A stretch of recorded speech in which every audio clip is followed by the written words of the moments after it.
HQ. You ready to be bad, boy?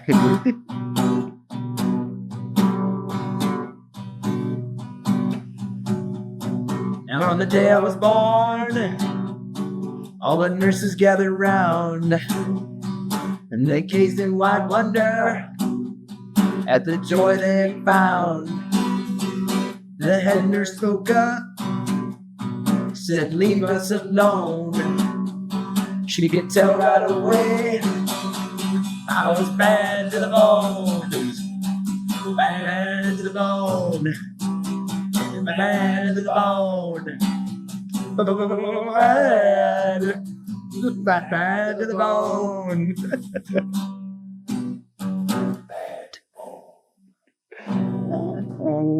Welcome to the TrainAnything Show. I'm John. And I'm bad to the bone. And you want to be. What are you? I'm Dylan. Dylan. Hello, Dylan. This is the TrainAnything Show. We're passionate about all things endurance. We believe that anything can be trained. That's right. And we're here to inspire belief and action, one podcast at a time. Thanks for being here, everyone. Yeah. Podcast number 4. Right. Feeling bad. Or feeling aggressive. Might have did something. I know. Might be you. Aggressive this week. Yeah. All right. Yeah. Let's go. Yeah. Like a little bit of that. Let's go. Let's get some of that. Some of that. Sign me up. All right. Where did it get on? So every week we have a sponsor. Who's our sponsor this week? That we pay for. So, today's sponsor is cereal. Cereal bowl with milk. Now let's talk about this.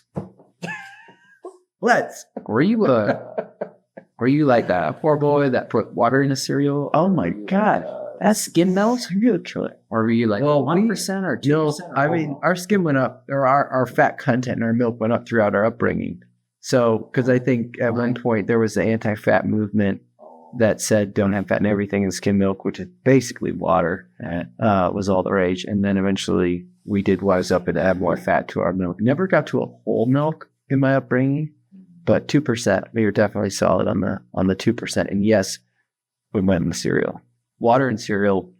I think if I was starving and we were out of milk, you ain't buying cereal if you starve. I just wouldn't eat. Like, so we have cereal, but we don't have milk. So you would put water in your cereal? No, I was just asking. Okay.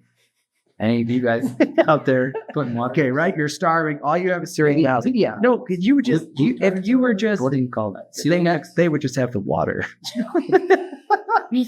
Yeah. Does milk have gluten in it? Dude, oh yeah, baby. Does it? No. No idea. I don't know. Oh, that'd be the cereal? What am I thinking about? I don't. They're tired. Yeah, lactose intolerant. All right. Lactards. Bless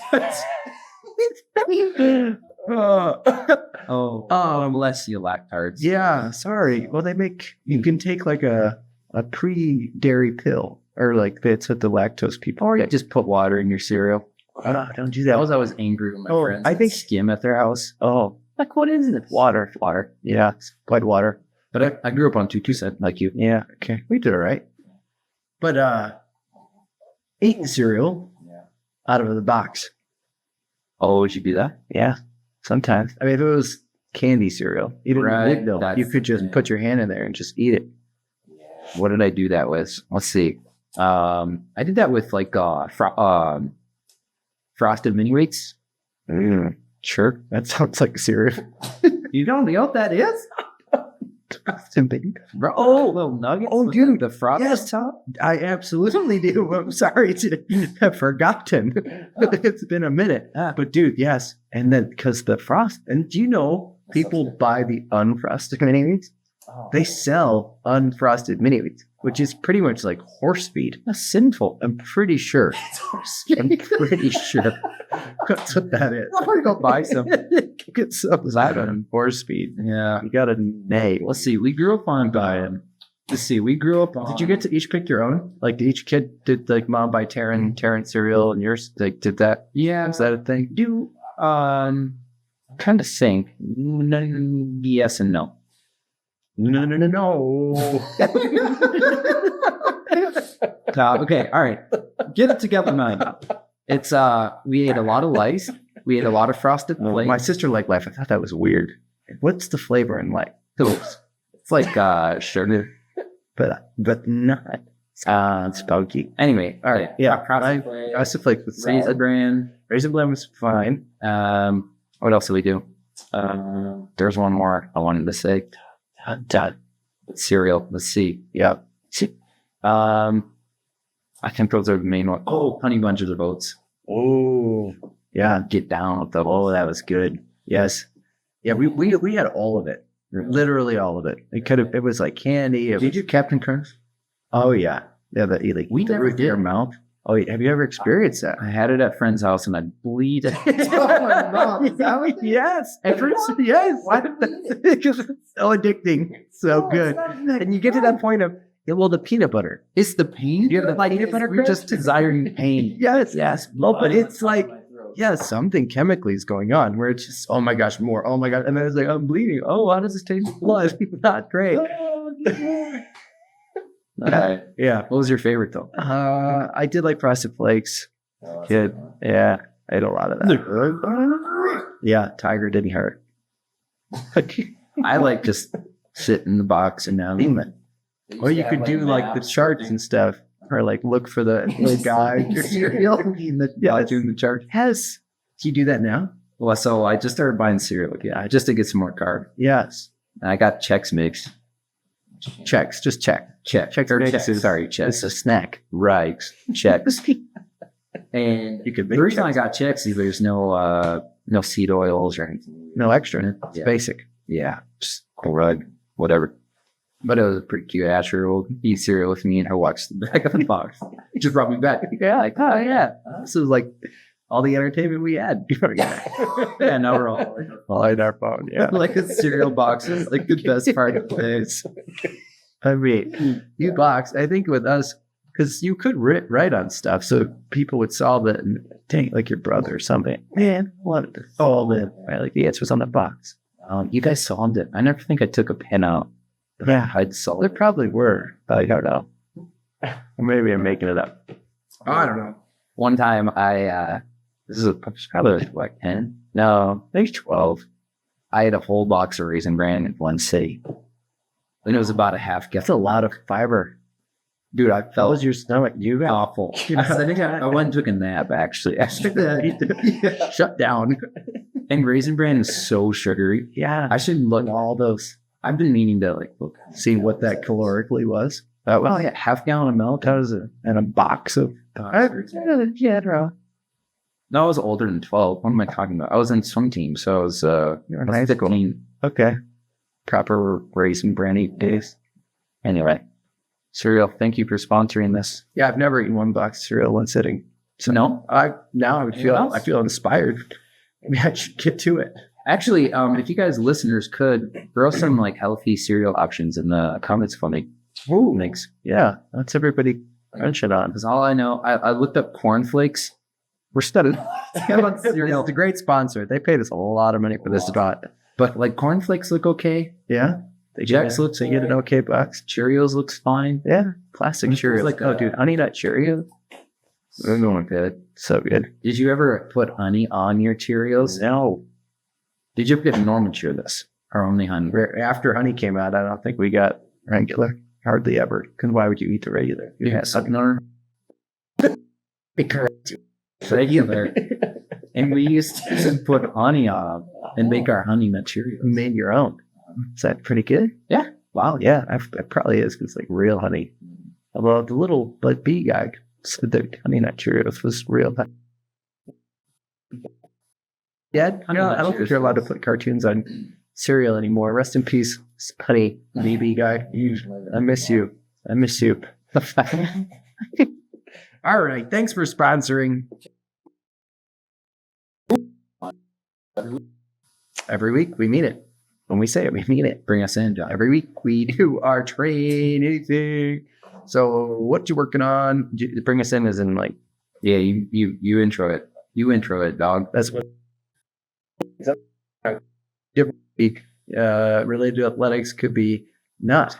Could be anything. That's the whole point. But it just means that you're working on something. Yeah. And it doesn't have to be new every week because you could be working on something for a while. So no pressure. All right. So my training is, if you guys listened to last week, Which they all did. everyone was still last week. It's loyal. You know where I'm at. You know where I'm at.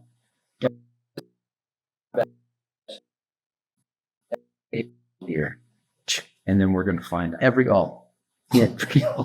Yeah. No, but just bringing my best every session. So, I don't know, just doing what it takes to be the best. So thinking about the sessions ahead and getting a little nervous about them. Oh, yeah. This week I was. Yeah. Just because I want to execute. I want to perform. And I don't like how I've been racing. So, yeah. We're getting we're getting cereal. Super duper cereal. Too much cereal. And down so many ways. We're gonna find out. So many ways. Just continue to train this. We're gonna find out. If there ain't no results,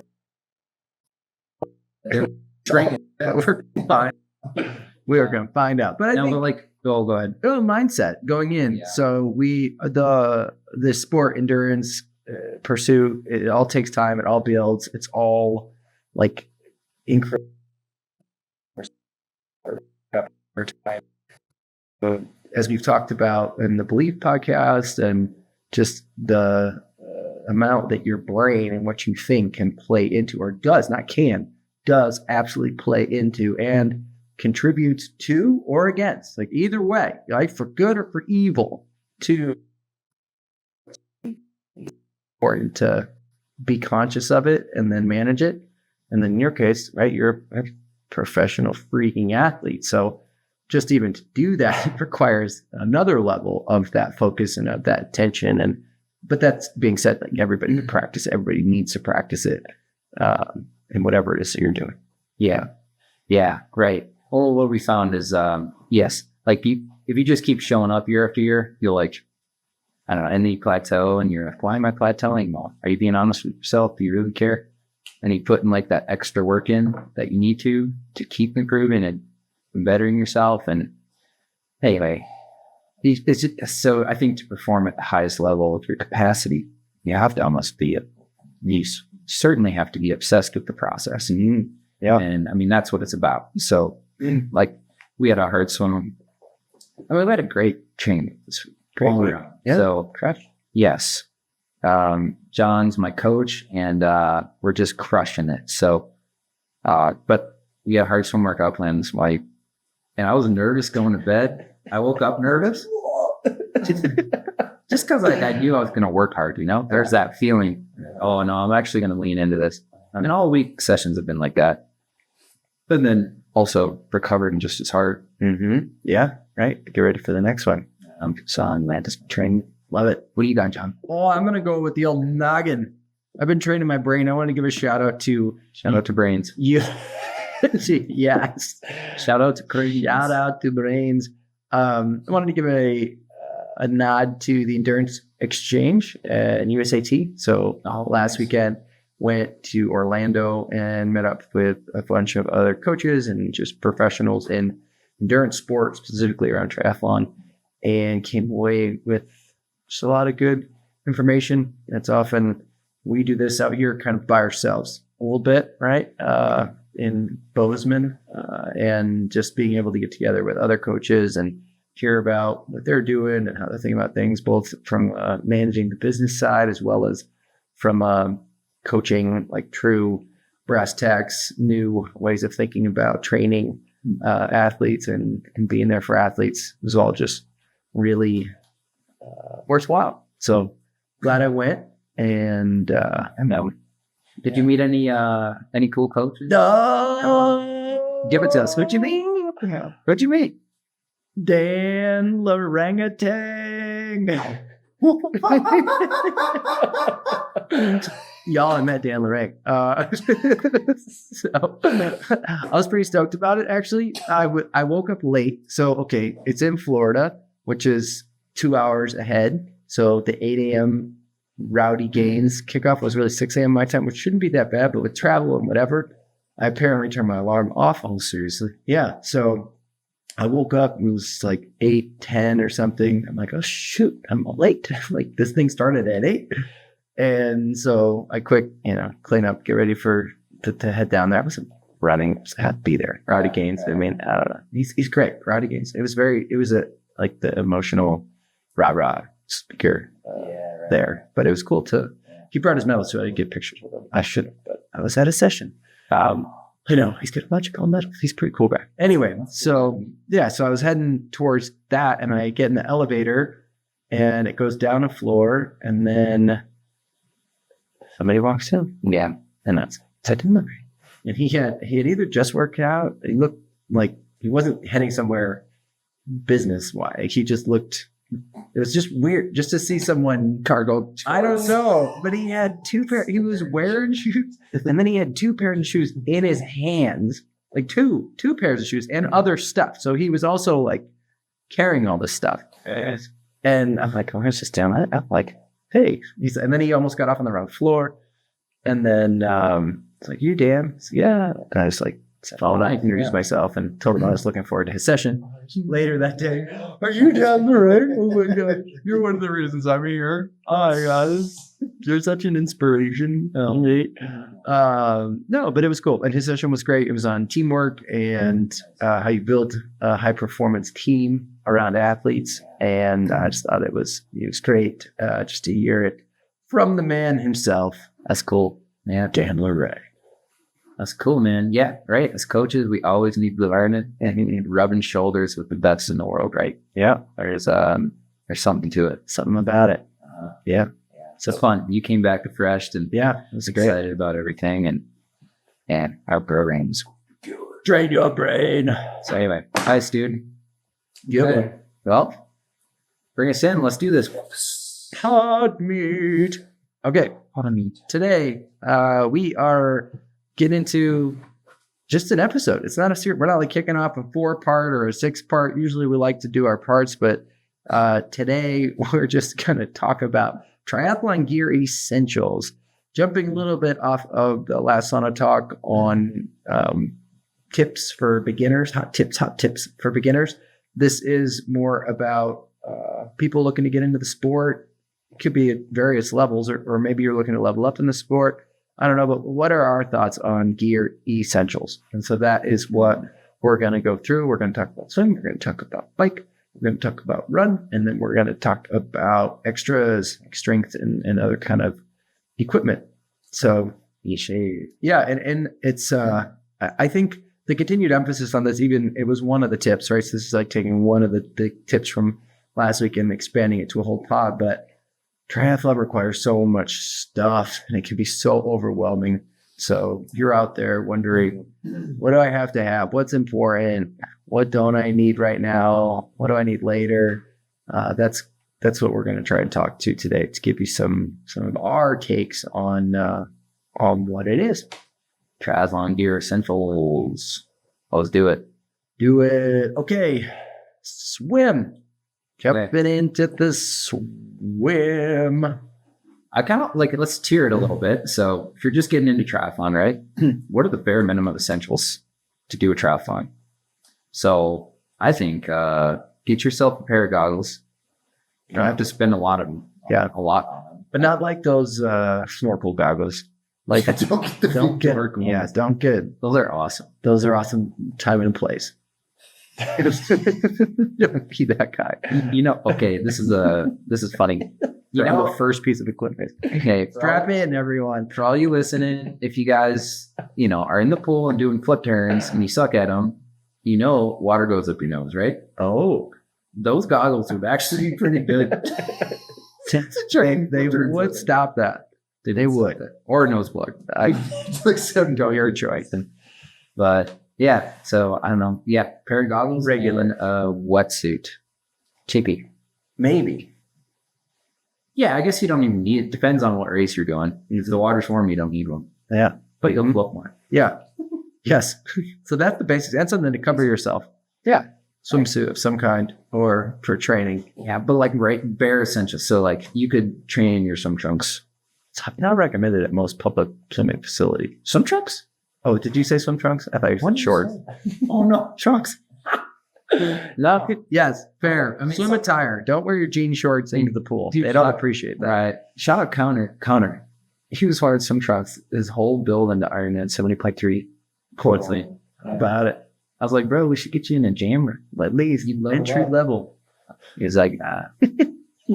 I'm good. Got my trunks. He has trunks and his goggles. He didn't have a swim cap. Nothing.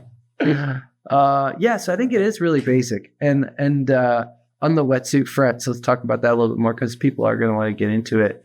I think when you're starting out, something, it should be tight, yes, but it shouldn't be uncomfortable.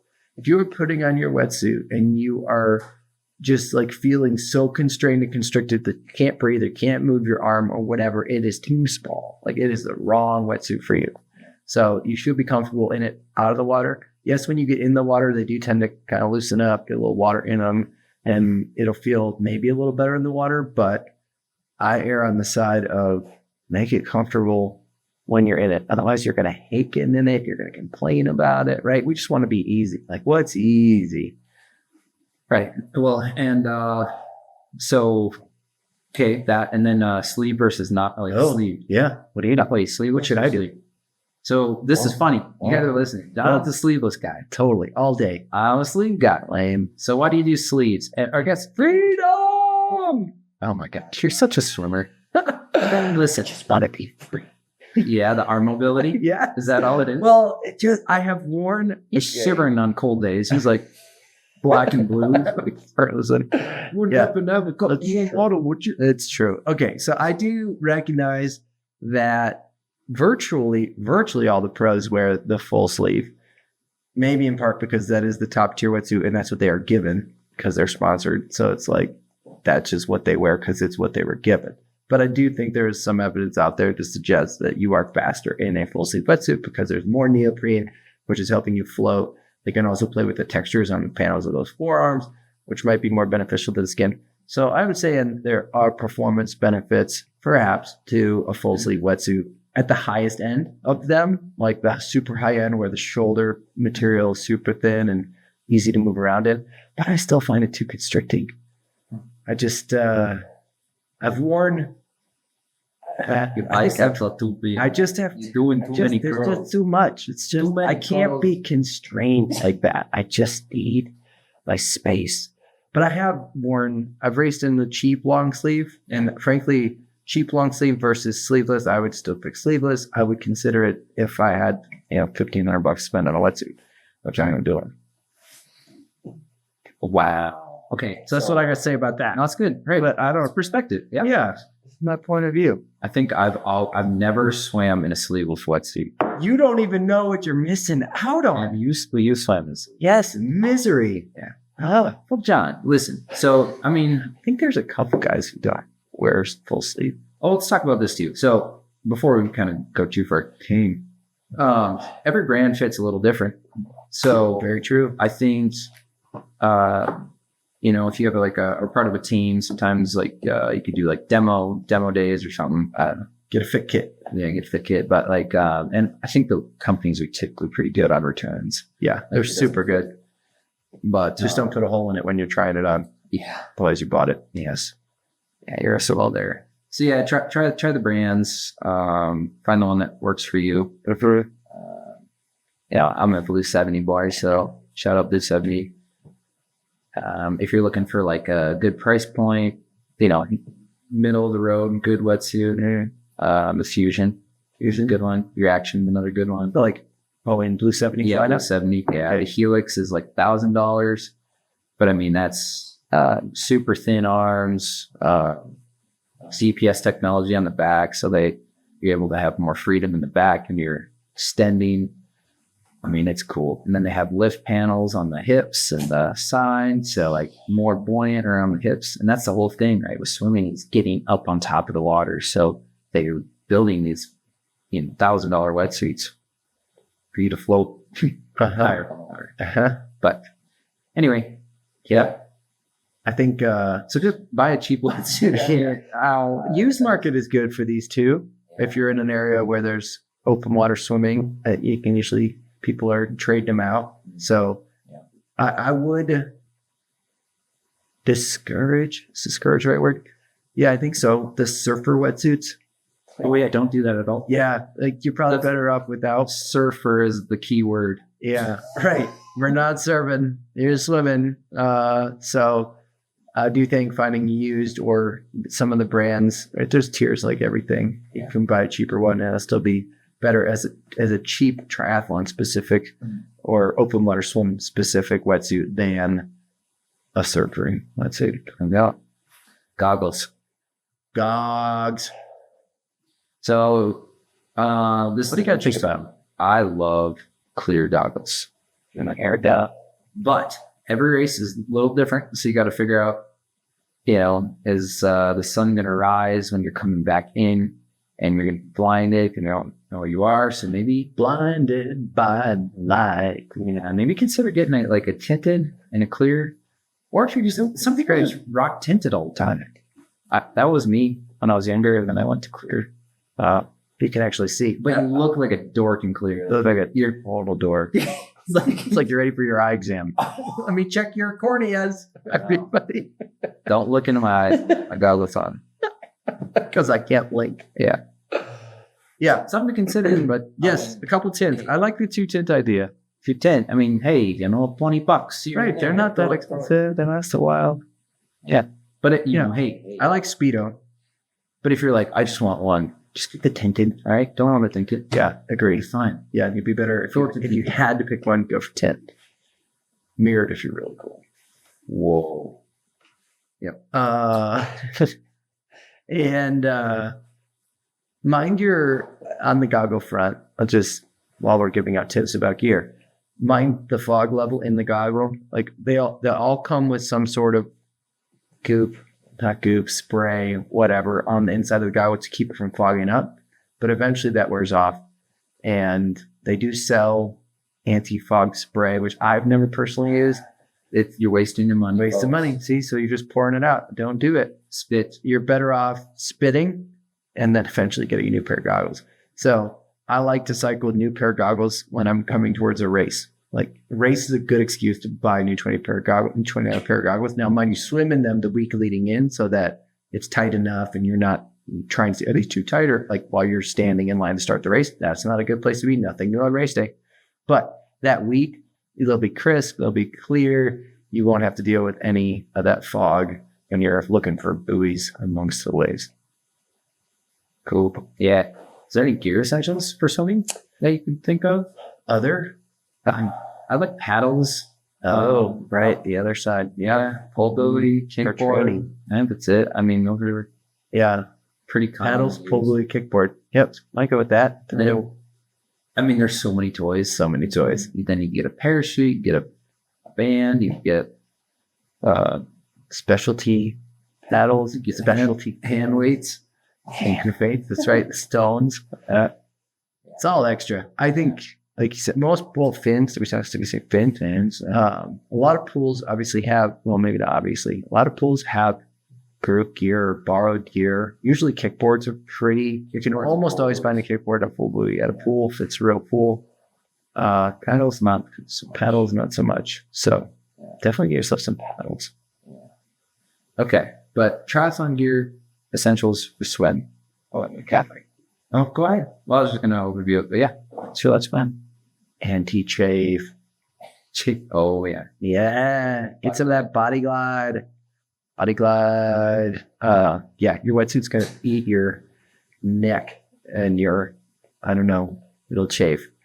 So John says that and he never puts it on. I know. I have like, dude. That's why I'm bringing it up here. See, bit by a dog. I remembered because when I go to swim, I won't remember. And then you feel the wetsuit literally eating your neck, but it's like a rug burn to yourself. Am I going to stop? No, I'm going to take another stroke. Am I going to stop? No, I'm not going to stop. And then you end up with a hole in your neck. Yeah. Blood gushing everywhere. So that for open water swimming, you don't really need it when you're pool swimming. I don't think. If you do, you're probably doing something wrong. But, okay, there's just so much crap. Yeah, wrap us up on the swim. Swim skin, you don't need them. But if you're like in a tropical race and you have the money, buy swim skin because some races wetsuits are illegal. Hard no. More often for the pros than for us age groupers. Yeah. They want to keep age grouper like Kona. Can you wear wetsuits in Kona? I don't know. Maybe you can't. I don't know. Gosh, I don't know. I've been there. The water temp difference is different. So they want to keep us age groupers buoyant, so we're not on the bottom of the water of the pool or whatever. So the essentials, goggles, wetsuit, some sort of swim garment. That's it. I mean, just keep it simple, you guys. And the faster you get, the more of the stuff you'll want to get. And just take your time. You don't need it all right away. Yep. I just want to throw out on the swim gear, if you are going to get into swimming, and this is mostly for guys, but you have 3 options: trunks, jammer, Speedo. Notice none of those are your gym underwear. Compression gym underwear is not a swimsuit. Just putting it out there. Because some guys, we can see your butt. Don't know. Some guys don't know. We don't want to see that, right? Nobody wants to see that. All right. Thanks. Hey, nice one, John. P.S. All right, we're moving on to the bike. Bike gear. What's the deal with bikes? Well, my first triathlon was on a mountain bike that squeaked. It had rust all over it. Do you have a can in the back rim? Like, rich car. Yeah. I don't know. Where are you? Are you new to triathlon? Just ride a mountain bike. Great. Yeah, that'll do. Yeah. As you're getting into it, but essentially a bike. Yes, you need a bike. I started with a road bike. But I think, so a lot of this, part of what we're trying to drive out with some of these examples is keeping it simple is better. You can make things really complicated, and that could involve buying a really complicated, fancy schmancy something on your bike, or just overcomplicating it. So as you're getting into the sport, you want to have something that's simple and reliable and that you can master and control, because you're going to be spending a lot of time on it for, depending on the distance of thing you're training in, how much you're getting into this. But you just want old, reliable. That's really what you want. If it's finicky and things go wrong all the time, which can often happen with super spendy high-end stuff in some areas, it's not going to be good for you. I got it. All right. For all you gamers out there. Oh. All right. Think of triathlon like a game. All right. When you get into a game, you got all the cool, like, throwing knives and, Gatling gun. All right. They just give you that stuff out the bow. No, you don't have bazooka hanging off your back. You got to earn it. Yes. You start off with a sword, a little one, dagger. Yeah, and you probably have a wood shield, and then you got to go take on the forces of Sauron and level up, So, that's the same thing with triathlon.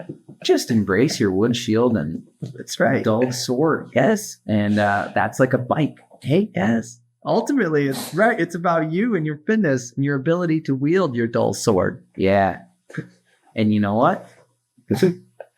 If you were blessed with a good friend and they have a sweet snowboarding, seriously, you're ahead of the game, my friend. That's right. Good on you. Hand me down over. Give me a good deal on that used bike. That's a great thing. Great thing. But I just think of my trajectory into triathlon. It was like a mountain bike, and then it was a road bike, and then I put aero bar connection. Totally. Yeah, the aero bars on the clamp them on, and then I got triathlon bike. Yes. Crawl, walk, run. There you go. Yeah. And there's still people out there who ride road bikes. Not very many, but even like in the 70.3 scene, Sean said who's retiring his road bike, but you can still be in the mix on a road bike. It's not you might, I don't know, not be on a triathlon bike, but still swim bike run. It's not swim triathlon bike run. That would be weird. Yeah. Okay. And then so wheel upgrades too. So right, bike's one thing. Wheels are another. Yeah. Another thing.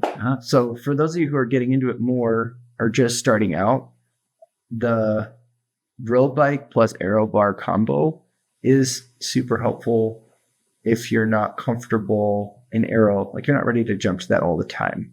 So if you've never ridden aero in your whole life and you go get a tri bike, the drop bars, or where you're going to put your hands, are probably they're not where traditional handlebars would be on a road bike. Like those are going to be a little higher. So you can ride from the handlebars on a road bike.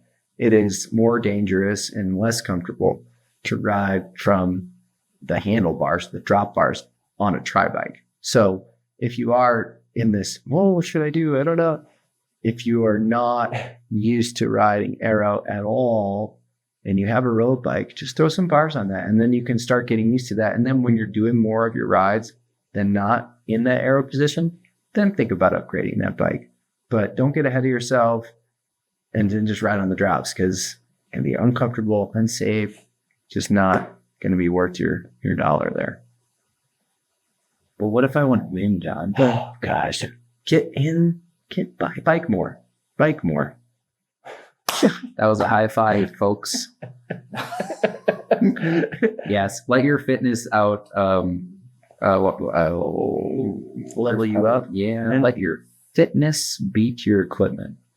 Yeah, and then your equipment will come. That's right. Get your fitness there first.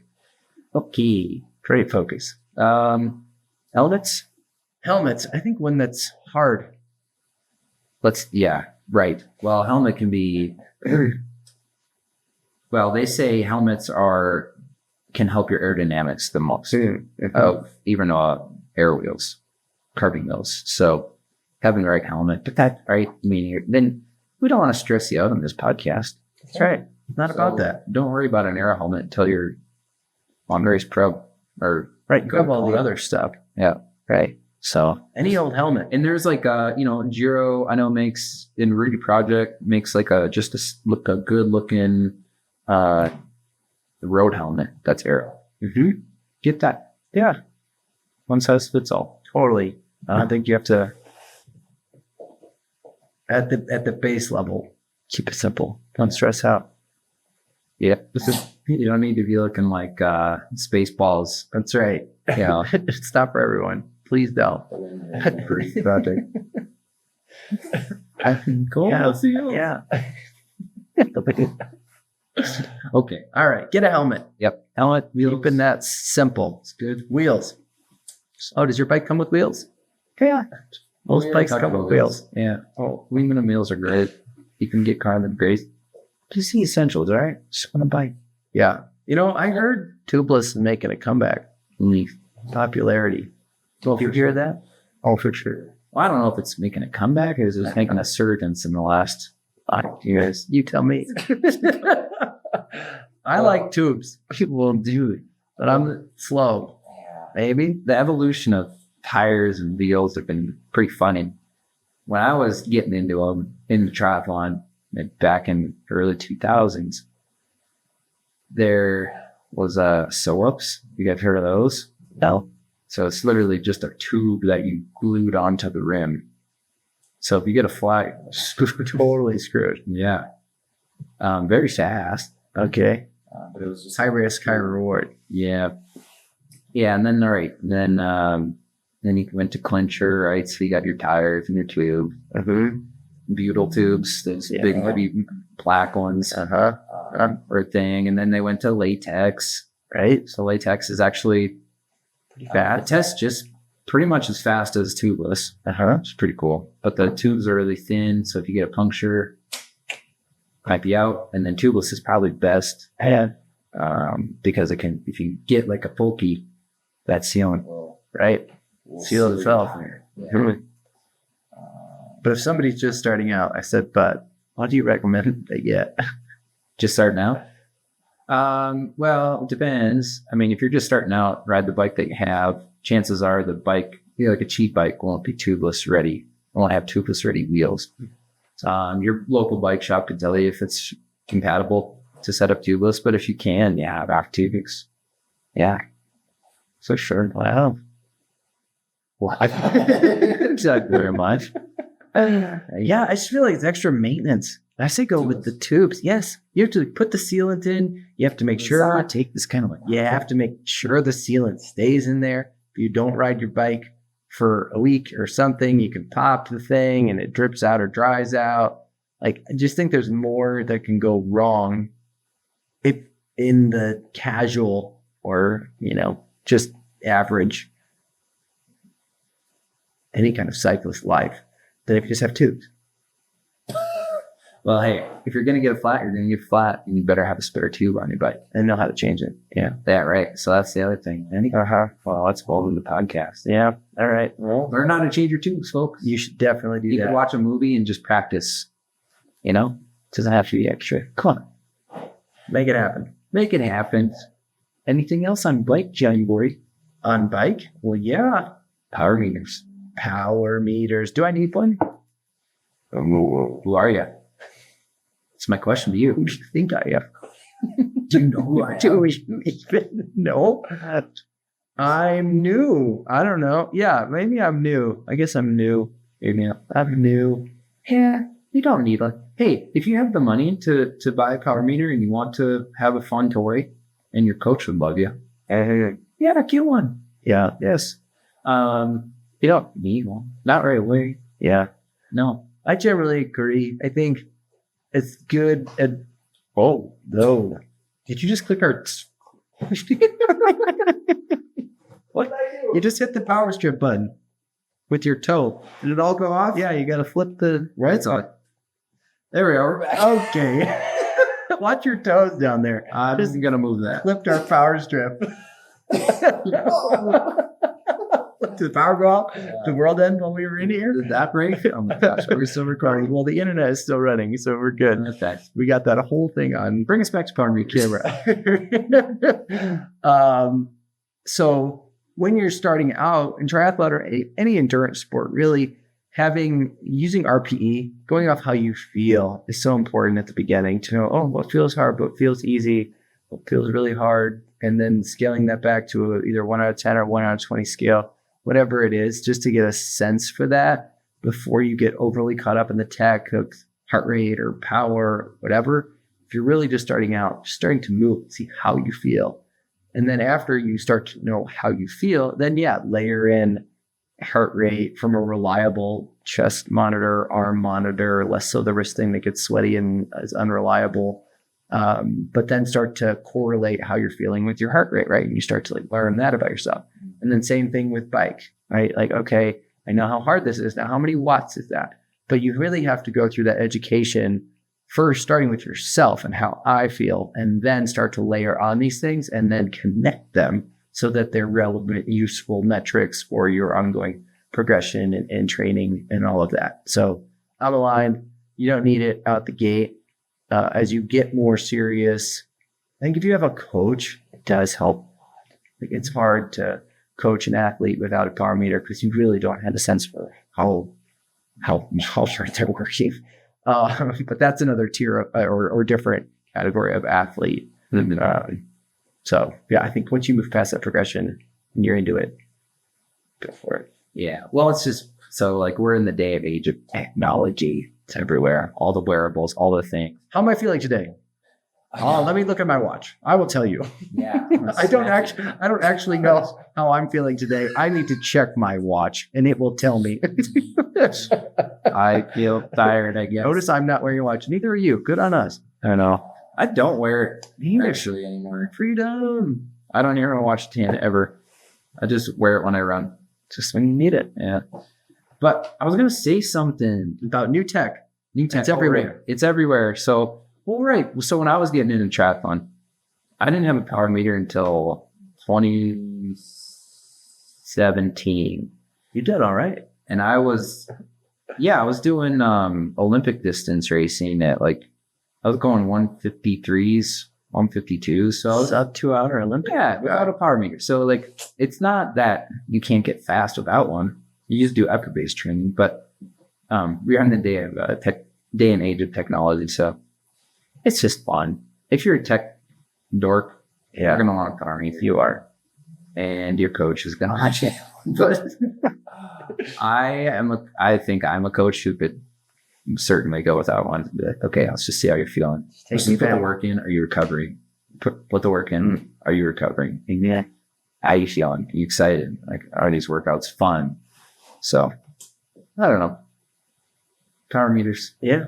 They're a great tool. And it's funny. So, I'm calling everybody out. Oh. Not everyone. Okay. A lot of you. Some of you have power meters and you don't even. Oh, who are you? Who is that? Do I know them? Oh, yeah. I know. Don't call him out. I'm not going to. You know, like, I was, so it's funny because I was that. I got a power meter and I was like, I don't know what this is. I hate it. Don't tell me what to do. Yeah, but, and then it like wouldn't work sometimes. I feel like I just wouldn't even care. Early days, yeah, they were much less reliable. Yeah, but if you're like a tech dork like me, not the opposite. I'm not. Right. Actually, that's not true anymore. You've made strides. I've made some big strides. But, yeah, it's funny. Anyway. Mm-hmm. Yes, if you have one, freaking use it. Yes. And if you don't, if it's putting weight on your bike, then get rid of it. And if you, hey, come talk to us. We'll help you get it set up. Yeah. We're pretty easy to talk to. So die. We might see me right at the bone. Okay, wrapping up bike. What do I need? Get yourself a bike. Get yourself a bike. Get yourself a helmet. Helmet.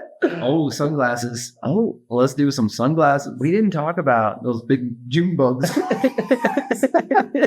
the June bugs under your eyes. Yeah, and they'll take you out. Cycling shoes. We didn't talk about that. We're gonna keep going. Buckle up. Run's coming up in the next hour. But not. There's a whole tray of cycling shoes over there. There is. Yeah. Yeah. So, hey, if you're just getting started, yeah.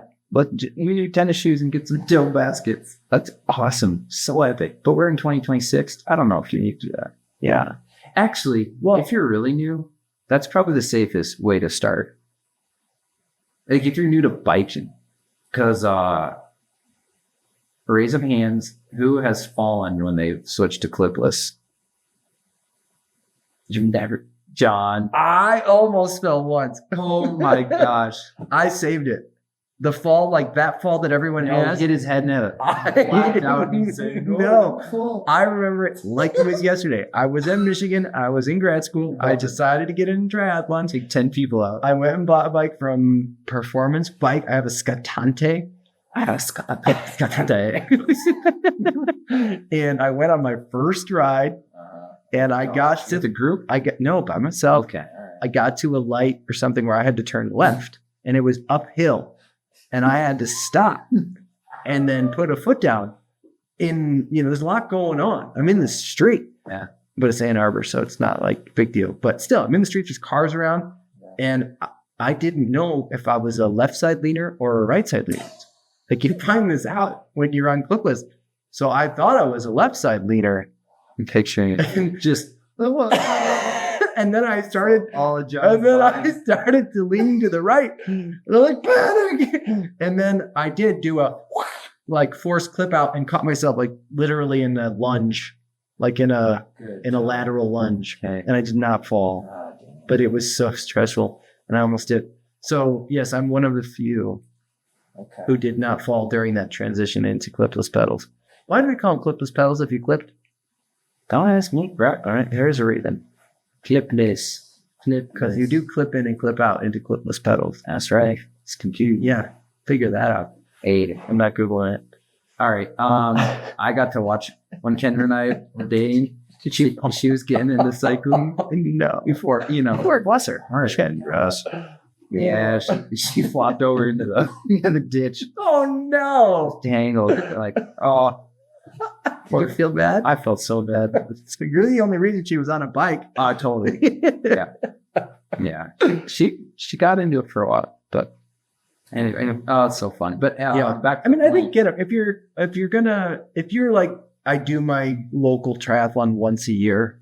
No, right. If that's you and that's your only thing, fine. But if you are gonna want to progress and get into multiple Olympics a year, or half Ironman, full Ironman distance, make the jump. Get the shoes. Get the pedals. Get the shoe. And if you have a trainer, you can practice. Put your bike on the trainer, clip in, Pillows. practice. Set pillows. Well, no, you're on a trainer. Oh.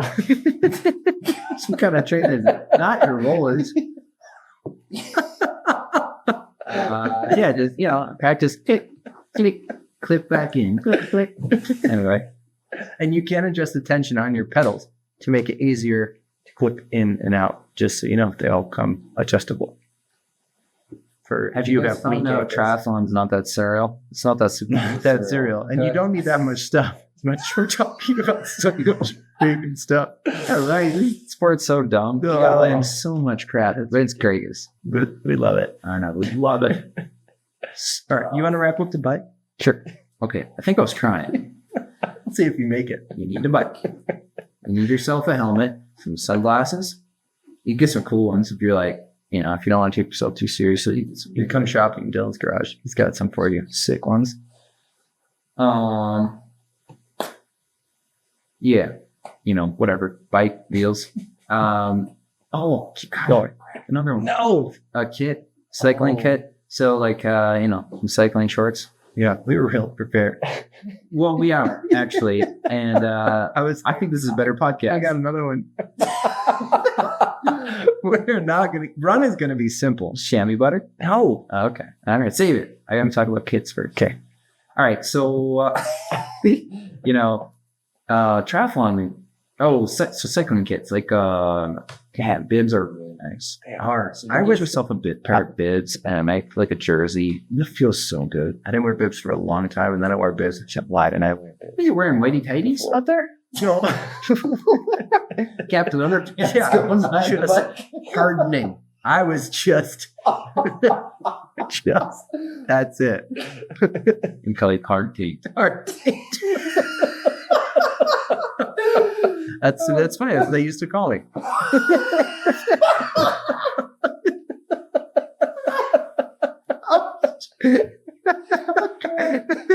Ow. You need some sodium? Some sodium. I'm not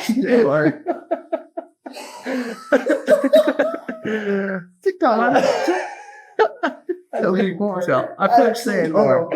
I'm not saying more. I'm just saying more shit. Just put that everywhere. Everywhere. Okay. Yeah, get some bibs. Good advice. Hibbles. Bibs, jersey. It's great. Yes. Cycling shoes. Yep. Clipless pedals. What else you got? So, do I need a bike computer? Oh. Dun. Okay, that's a good question. If you got a watch for running, no, not to start out because you have road ride options on your watch. Mm-hmm. Start with that. That's what I do. Yeah, if you're psycho, you've been a triathlete for how many years in your life, and then I have a bike computer. I own bike computers. I think I own two. You're right. You don't know a lot. Well, I bought it, but the Garmin. Yes. Don't you have a Stages too? Did you remember the Dash? You might just dash. You might have. Did you get one of those? No, you just gave it to me. I don't know. All right. Well, so Jonathan, I own bike computers, but a bike computer. I own them. I just don't use them. I forgot. Because I have a watch that gives me everything I need.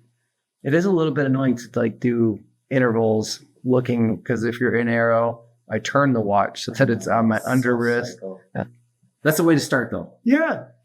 And John does it all the time. See? Damn. I do okay. It's a sub 10 hour. I do all right. So you don't need one, but you need some kind of computer, I think is what we're saying, generally speaking. It helps. Yeah. Yeah. If you can log how many miles there are, hours, rounds. Like, what are you on? A vagabond? Yeah. You got nowhere to be? Get a bike computer. All right. Sure. Now I think you can recap. And you guys have heard it. We're moving on. The jokes. Okay, running gear. Run essentials. Hey. What should I do? What should we start? Well, we should just, for the people, this is the simplest of all of our sports, I think. Run. You need a pair of shoes. You need shoes. Yeah. And are we getting New Balance shoes? Or are we getting... I don't know. Not Dad's gym sneakers. I don't know. Yeah, those are New Balance. Should I get some clogs? Yeah. Crocs would be great. Crocs. Great. Yeah. All right. Do you have something in mind, or should I kick this? No, you go for it. All right. So shoes are, shoes are complex. There's a lot of different kinds of shoes out there. Seriously. If you're getting into it, don't need carbon shoes to start. You need to build fitness and consistency to that. And the best way to do that. So, this is great. So We'll be the judge. well, there's like this new trend, I think, in the latter years where, especially run stores or upsell like the super cushy shoes, like the Right. More shoe, you're paying for it. you're paying for it. Yeah. Yeah. And it's just not true. I don't think you need the cushiest shoe when you're getting into it. But you just need a shoe that fits well, has some good support. I think everyone's a little different, right? There's like stuff from zero drop shoes where there's no heel elevation to about 10, 12, Basically high heels. yeah, up stack height. So there's the gamut. What stack height? That's heel drop. So when you hear like people talk about it's a 10 millimeter shoe or it's a 5 millimeter shoe, it's how elevated your heel is From the front of the shoe? yeah, from the front of the shoe. So if you're stuck and not knowing what to do, maybe 5, 8 millimeter shoe to start would be great. And again, there's so many different kind of shoe brands out there. Have your pick. I think the big thing is does it fit good on my foot? And I think also don't follow treads. Like, oh, this is the new shoe with the 5-finger toes, or Oh, yeah. None of that. no. Just get a running shoe. Just a running shoe. And Go to go ahead. go to a local running store if you are new to this, because it can be overwhelming. I think I have not. I mean, there's always good eggs, bad eggs, good and better people in that area, but local running shops typically do a good job of training their people and just managing expectation and trying to find the best shoe for you. So it's a little bit blankety, but I've been in a lot of running stores and I generally find the people in there are passionate about it and they're like they take their job seriously. Yeah. So I think it's worth going in and saying, I'm looking for an all-around running shoe. Right? I don't want speed work. I don't want the cushy for the long runs. I want an all-around running shoe in there. And think, oh, well, it's this model here, this model here, this model here. Let's try them on. Let's run around in them. And that's how you're going to narrow in on that first basic pair. John, how many pairs of shoes should I own? Oh, I'd say at least 2. Yeah. I like at least 2 just to rotate them as you're running. Even if you're newer in running, the studies suggest this is one of the best ways that you can actually prevent injury over time in running is just by changing your shoes. So it's not stretching before every run. It's not, toe taps or touches. I don't know. From the research, yeah, something with your toes. No, none of that. No, you keep your feet over there. So it's just changing the shoes changing those shoes, it does make some sense because if I'm in the same shoe all the time, as it degrades, I'm going to be just firing the exact same pattern, the exact same chain. And if I wear a slightly different shoe, whether it's a newer shoe of the same shoe that has more stability still in it, or a different shoe with a different pattern or different drop or different thickness, it's just going to be a slightly different hit to the ground. And then the reaction of that through your body is going to be slightly different, not enough to injure you. And I'm not saying you're not going from racing flats on a track to a running shoe. I'm talking about a couple different pairs of running shoes. It's just going to be enough to fire a little bit of a different pattern to make you more durable in the long run. So go for 2. Often they'll have bin shoes. This is a good tip on buying shoes. If you're at a running store, we call them bin shoes, but it's basically last year's model that they'll sell at a discount versus the ones that are on the wall. So it's always if you find a model on the wall, you're like, I like these. It's always good to ask, do you have last year's model? Because if they do, it's probably in the back. And if they have your size, could be your lucky day. And it's probably going to fit better. You're just going to like it more. Yeah. Don't ruin them. No. It's a great thing. Yeah. Cool. Yeah. And it's fun because the more experience you get, you're going to be like, okay, I'm into this. What should I have? Like, right? If you're more experienced, you're going to want, it's next level. right. You're probably going to want a, good, durable, long run shoe, so it's heavier. It's fine. Right. You're just putting in miles and you want stability and durability, comfort. Mm-hmm. And then something a little bit, like an everyday grinder, those stride days, whatever. Something that hits a little different than John just said versus the long run shoe or like a, kind of a utility knife shoe. And then a lot of companies will have like a nylon plate kind of fast shoe where it's light that you can do workouts in, where it's not quite that carbon shoe. Mm-hmm. It's a better price point. That'd be like a great, you rack up to your weekly run club and you want to feel fresh, too fast for doing those threshold workouts.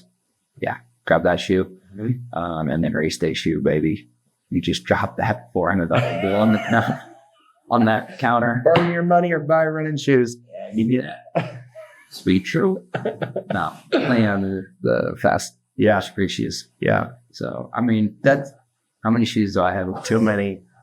Too many. Yeah. But I haven't been injured in years. Yeah. So, thank you. There's that.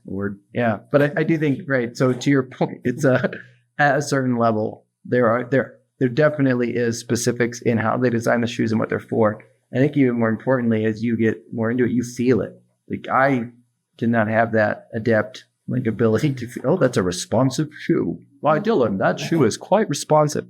But athletes like Dylan are just, as you get more into it, you're like, oh, wow, look at the kick on that, like the bounce in that shoe or the stiffness in that shoe. It's like driving a car. That shoe. Like I feel it. So this is where I feel it in a car. I feel like I'm very tuned into how cars drive and all this thing is sluggish and rolls and like, oh yeah, this has got the right suspension, like same kind of thing for people feeling out running shoes. But yeah, I'll be doing it in an automobile. I don't know if it was as good as my, game analogy. All right. It was pretty good. Okay, it's pretty good. All right. Socks. What do you got to say about socks? No, I mean, I got a skin pair of socks, dogs. Well, you can't. Good. No, we have to stop you. It's a hot take. It's a hot take. You cannot go. I think I'm going to say you can't go running in your Fruit of the Loom cotton basic socks. You can't do it. You're going to bleed your feet out. Really? Yes. You would bleed your feet out? Yeah. Right on leather. Yes. He's got weak little toes. Hey, remember? What? The toe tickler. I'm wondering about your toes. Yeah. Well, never mind. This is good, right? All right. Do you have sensitive little tootsies? No, you just need a better material or stitch pattern, which they sell. You still don't have to spend $15 on a pair of socks. Don't get me wrong. I'm not into that at all. But you can get an athletic sock, which is with material that is more forgiving, moisture wicking, like all that good stuff. So you don't end up with raw toes at the end of your run. I do have some of those socks. They're men's. Okay. Sometimes. It's the basic. You check it out. If you guys are watching, feet on the table. House looking. Got some woolies on. I run in those woolies sometimes. Oh, when I'm lazy. And you're in a pinch. Like, I don't want to change my socks. I'm good. See, and I just live in athletic socks. So I'm just ready to go at any time. Hey, look, it's like a game, right? You start out with your wool socks. You build up that. Great. So terrible game. That's crusty wool socks. And you level up to the elite socks. So you can just go for the socks. Don't take your time on those. Oh, that was fun. It was a good one. It's good. Let's fight. What else do we got? Okay, so some triathlon specific. I mean, this is like in the equipment category. I don't know if it's the run category. Running belts. They're a thing. I think they're convenient. Well, I think there's a training belt. There's a race belt. You definitely need a race belt, in my opinion, for your bib. You're not going to pin your bib into anything. You need a basic belt or a shoestring or something that's going to allow you to have your bib on during at least the run, sometimes the ride, depending on your race. But in training, there's a whole number of belts out there to hold nutrition, your phone, if you're somebody who brings your phone with you on a run. That mace, your Yeah, right. And cup. Yes, right. I don't know where you're running. Not around here, but maybe be safe out there. Be safe out there. Oh, And the mouth is here. I want some pepper spray. yeah, you might want a little bear spray. So a belt is a good convenience item. Maybe not a must-have. The race belt is a must-have. I'll put that on your essentials list. But the trainer for my crap on my phone, that is up to you. That's my opinion on that. This next one's another hot take. Oh, yeah? Having sunglasses? Oh, I don't think these are essentials. I don't think so either. Squint. I know. Well, hey, Alistair Brownlee doesn't wear sunglasses. Oh, Even on the bike. Team Squint.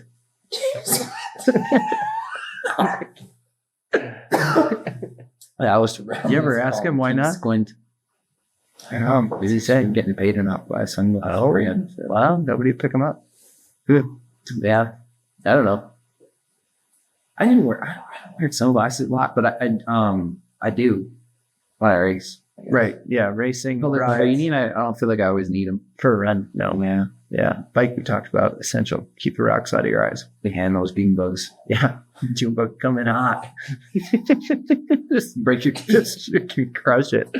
Killer. yeah. Hats. I know. And hey, if you want to look good, feel good, buy a TA hat. Ooh, and train anything. There we go. Drop that plug. Summary run. Run summary. Run moves. Oh, Just get yourself a piece of these. what do I run? This is awful. I'm like, there's more stuff. Oh, definitely whitey tighties. Yes. Yes, the Fruit of the Loom classic cotton. You're not going to chafe or bleed at all. What time of the year is it? I'll be serious. Right now? Okay, winter. You're gonna want some nice winter leggings. Oh, that's so true. Actually, you know what I've been getting into more? Look, you don't have to have a Stage here because you just said leggings and then you got excited about something else. Well, what? Listen. I sometimes just like running in sweatpants, dog, or like joggers, whatever, just casual. It's comfy. You homeless? Yes. You actually know that I am less of the time. But yeah, you know, It's true. Yeah, you It's throw true. some rocky music. You like True. Yes, that's right. That's all they used to have with sweatpants. That's right. That's all there was. Hey, you don't have to go buy some 80s. some ice, okay? Let's get the old sweatpants. Nice gray sweatpants, okay? It's a two stocks. His feet bled. I'll tell you that. His feet were bleeding. Oh yeah, Everybody's feet. Yeah, all of it. his ears, his eyes, gross. Okay, what were we talking about? Well, I was going to say running shorts. I do think they're a good investment. Yeah, Just to have like running shorts with the liner. Can I shout out the sponsor? Well, yeah. Zoot Apparel has a really nice running short. They do. I agree. I think it's the best short that actually I have. It's a great short. Isn't it? Shout out Zoot. Yep.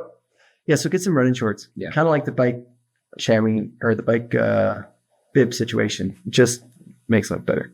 Yes. Yep. Happy team, good team. Happy team. Bye. Happy team. See, I can work on that. I'll work on it. We're Can we start an apparel? Like apparel company called Happy Day? That'll be the offshoot of shit anyway. John, what do we call you? Strong tape. Yeah. Hard date.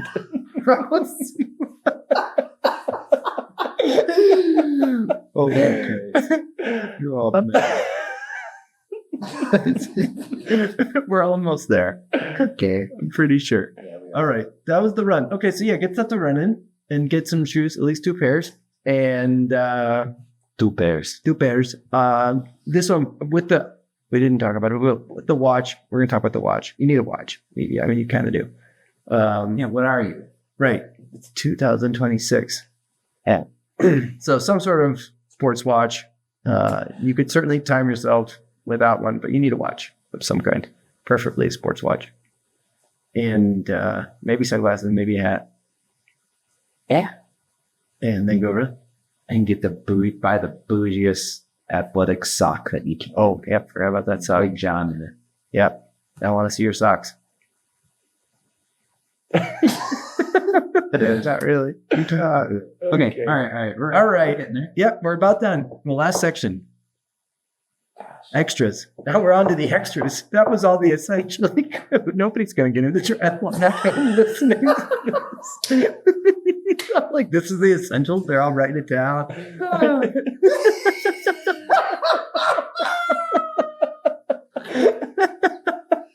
We promise. This is simple. This is easy. We do this every day.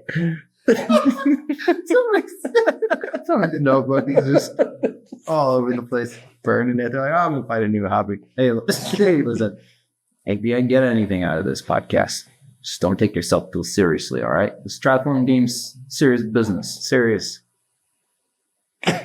So, where what you got? That's right. Make it work. You can do that. Okay. These are extras in the world of strengths and recovery and just miscellaneous. We're going to call this the miscellaneous category. I'll start us off with a set of bands. Yes, So, dude, I think it's a great, whether it's a TheraBand, this particular brand, or just they sell them at any sporting goods store. You see them in the different colors for the different resistances. Amazon Prime, Yeah. House next day. Buy a set online for all kinds of stuff. Shoulder, or like literally endless. Talk to a PT about it. They can free talk to you for days about how you can use your bands. But prehab, rehab, small muscle movements, yada yada yada, must have. Yes, sir. Put it on the list. Yeah. All right. And then some other essentials. If you don't want to buy a gym membership, get some dumbbells. Kettlebell. It's great. I can do so much work with those. Whatever. Yeah, and you don't need a lot of weight. You can move it around multiple, just up your reps. And Yeah. for functional fitness and just starting out, you don't have to buy a set or something. Yeah. And if you got a tire in your garage, there you go. You got your step ups. You got a chair. There's your step up box. Just looking around. Now, what do you got? Come on. Give it to me. I made a pull up bar out of pipes. That worked great. Yep. Okay. How about some recovery stuff? So I'm I'm gonna go with the foam roller is the essential. You need one. You need a foam roller. Get it. And I think get one. Okay. So I think you need one. you just need one. It's just an essential. Essential. Don't it though? No, No. I don't think so. I don't know. I think it keeps the muscles nice and loose. Yeah. Yeah. Huh? Yes. And so there's different firmnesses. Firmness. Nice. Firm Or educated. levels. So you can get them soft, medium, hard, whatever. Looks different. It's like go for the middle. So they sell these ones that are literally rock hard. They even sell rock hard ones with like nubs on them.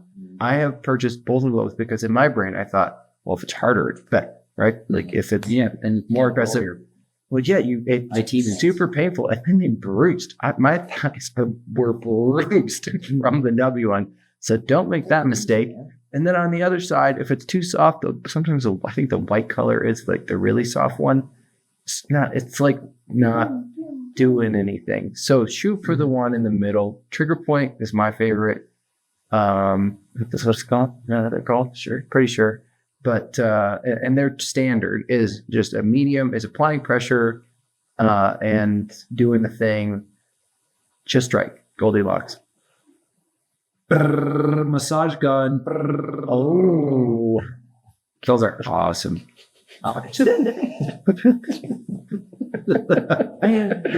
Gosh, okay. You guys had They're great. experience with massage gun yet? Pretty nice.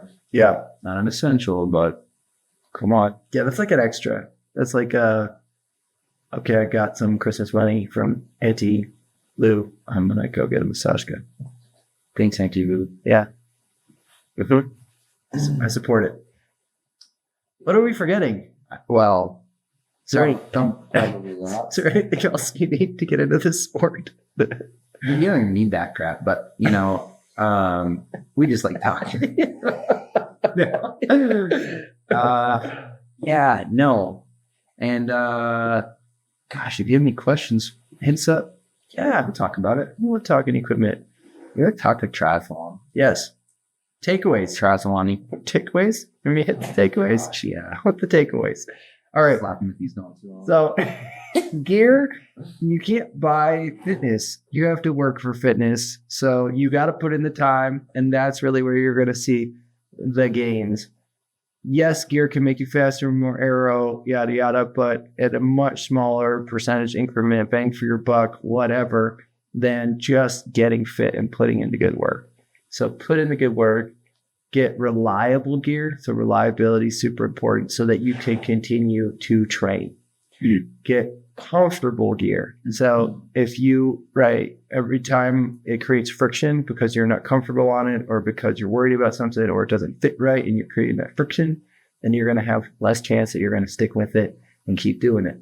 So start out with comfort and how it fits to you, and then level up. I think always be comfortable. Never be on. Like there's some transition periods. I'm not going to get into it. We don't talk. Build your taint. That is not a takeaway. Okay, right. Sorry. Keep nothing new on race day. So this equipment you should be training on and you should be racing on. So make sure that that is a thing, and you will crush it. Nice job, Jen. We Take it away. Those are the takeaways. I mean, don't take it away. I did take it away. all right. So I hope you took it away. Yeah, if we wasted your time, great. Yeah. No, we did. We did. There's nuggies in there. Yeah. It's good. Yeah. Get your body glide. That's probably the most important thing over a bike. Yeah, you only learn that. You only learn that the hard way once. Yeah. Okay, so we end the show with a bucket pull every week. Bucket pull. We have a bucket. I know it's been a few weeks since we've had a real bucket. And now it's a hat. Bucket hat. Bucket hat. Okay, John, you ready? Ready. How many alarms is too many before 5 a.m. workout? Oh, boy. That is a doozy. Wow. That was a great Let's rip through this one. I mean, Gosh, if you're setting more than, if you're doing 4, what are you doing? that's too many. Sleep in. I'd say 2. I'd say 1 with a snooze. Or I have 2 alarms every morning. You go with the backup, like the set backup. Well, so what I do is I don't know why I do this, Talk about it. but I set one.